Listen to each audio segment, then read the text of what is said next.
Анафилаксиялық шок кезіндегі алғашқы көмек мен процедурный кабинетімен тұратын науқасқа 5 минут бұрын проба жасамай циркуляцион лидокальный привод мышцаны енгізген 5 минуттан кейін науқас мені шақырды. Келсем науқас мәжбүрлі қалыпта, беті бозарып кеткен, өзін мазасыз сезініп отыр, экспираторға ентігу, демалу қиындаған, науқас қорқыныш сезінеді.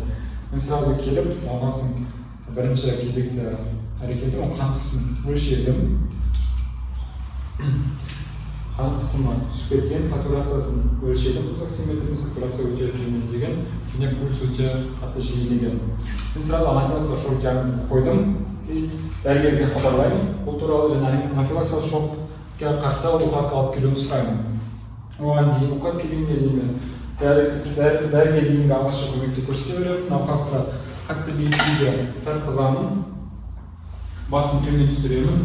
Жанына бүйір бағытына бұрып, ауыз қуысын тазартамын. Одан кейін аяғын 45 градуста оң жоғары көтеремін, яғни тереңдетуді қалпына келтіремін. Бұл қан айналымының канинон басату үшін жасалатын іс-әрекет. Укладка келгеннен кейін мен алғашқы әрекетім катетер енгіземін, және венозды доступты қамтамасыз етемін. Одан кейін науқасты таза ауамен қамтамасыз етемін, терезелерді ашамын, егер мүмкіндік болса, кислородқа қосып носовой катетермен науқасты оттегімен қамтамасыз етемін. Одан кейін укладканы ашып, мен барлық препараттардың, шокқа қарсы негізгі препараттардың бар екеніне көз жеткіземін. Ол препараттар бізде эпинефрин 18% преднизолон, немесе дексаметазон, немесе гидрокортизон, сальбутамол препараты және флуорпирамин немесе дифенгидрамин препараттары бар екеніне көз жеткіздім. Одан кейін дәрі-бензоламалған жүйенің бар екеніне және антибиотиктердегі шприцтердің бар екеніне көз жеткіздім. Одан кейін реанимациялық көмек қажет болған жағдайда қолданылатын амбу қапшығы, трахея интубациясына керекті түтіктер және небулайзер аппараты бар екеніне көз жеткіздім. Менің алғашқы қадамым бұл эпинефрин препаратын бұлшықет ішінен енгізу. Эпинефрин препараты 0,8%, 0,5 мл мен шприцке жинақтап алдым да, сразу санның алдыңғы ортаңғы 3/1 бөлігіне енгіздім бұлшықет ішіне. Одан кейін науқастың жағдайын қайта бағаладым. ABCD алгоритмі бойынша қан қысымын өлшедім, сатурациясын қарадым, науқаста өлшеме жоқ.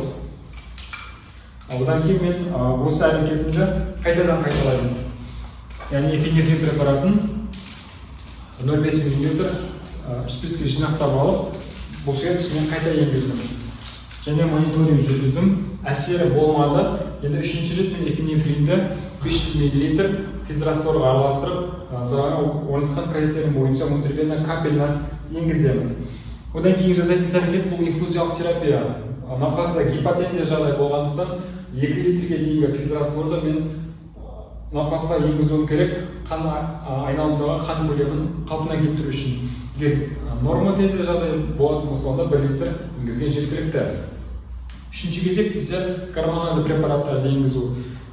3 препараттың біреуі преднизолон немесе дексаметазон немесе гидрокортизон препараты қайсысы бар, соны енгіземіз.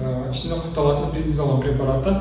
Мен бұл жерден науқастың қан қысымына қарай отырып 90 мг преднизолонды алып, внутрivенно струйна енгіземін.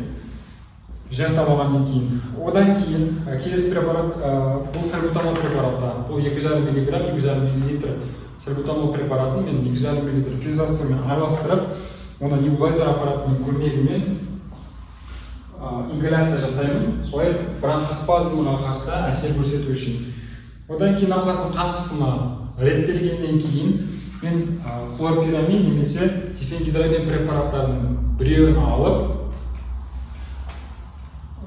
бұлшықет ішіне немесе көктамыр ішіне енгіземін. Бұл бізде десенсибилизация жасайтын, яғни антигистаминді аллергиялық реакцияларға қарсы препараттар, десенсибилизациялық әсер көрсетемін.